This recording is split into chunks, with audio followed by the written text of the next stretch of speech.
নির্মাতা ভিকি জাহেদ ফিরছেন নতুন নাটক খোয়াবনামা নিয়ে। সদ্য প্রকাশিত পোস্টারে দেখা গেছে কবরে শুয়ে থাকা লাশ এবং চারপাশে সাপের উপস্থিতি। ভয় ধরানো পোস্টারটি প্রকাশের পর থেকেই আলোচনায়।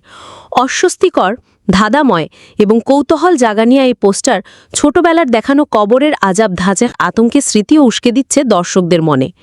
নির্মাতা হিসেবে ভিকি জাহেদ বরাবরই হরর, মিস্ট্রি ও সাইকোলজিক্যাল ঘটনার কাজের জন্য পরিচিত, যার ফলে তার আসন্ন নাটকের পোস্টার দর্শকদের প্রত্যাশা আরও বাড়িয়ে দিয়েছে। এই নাটকে জুটি বেঁধেছেন জনপ্রিয় দুই তারকা তৌসিফ মাহবুব ও তানজিন তিশা। এতে কাজ করা কঠিন ছিল বলেই জানিয়েছেন তৌসিফ মাহবুব। তিনি জানান, কবরে রাত ৩টার সময় শুতে হয়েছে তাকে, এমনকি জলজান্ত সাপকে ছেড়ে দেওয়া হয়েছে তার ওপরে। তৌসিফ বলেন, ৬টি জলজান্ত সাপ আমার ওপরে ছেড়ে দিয়েছে এবং সবচেয়ে ভয়ঙ্কর জিনিস হচ্ছে যে একসঙ্গে অনেকগুলো ভয় জয় করতে হয়েছে। মানুষের সবচেয়ে বড় ভয় মরে যাওয়া, মৃত্যুর ভয়। আমি একটা লাশ হয়ে কবরে শুয়েছি। এর আগে আমি একটা লাশ হয়ে গাড়িতে শুয়েছিলাম। তখনই একটা অদ্ভুত ফিল হয়েছিল যে আমরা যদি কখনো লাশ হয়ে যাই তাহলে কেমন হতে পারে।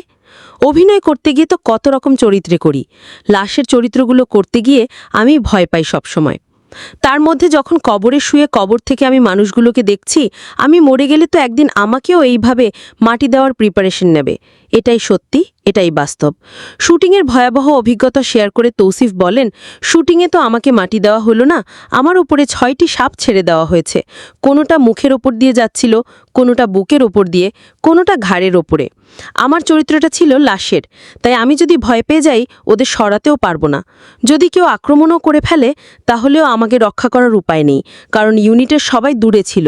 শুধু সাপের বেদেনি আমার কাছে ছিল সাপ নিয়ে। সেইভাবেই আর কি শুটিংটা করেছি। আমি একসাথে কবর, সাপ এবং কবরের আজাব যাই বলেন সেটার ভয় পার করতে পেরেছি। শুটিংয়ে সাপ ছিল না, গ্রাফিক্স দিয়ে এমন দৃশ্য করা হয়েছে। এই ধরনের মন্তব্যের প্রেক্ষিতে তৌসিফ আরও বলেন, অনেকেই বলছে এটা গ্রাফিক্স, কোনো সাপ নেই।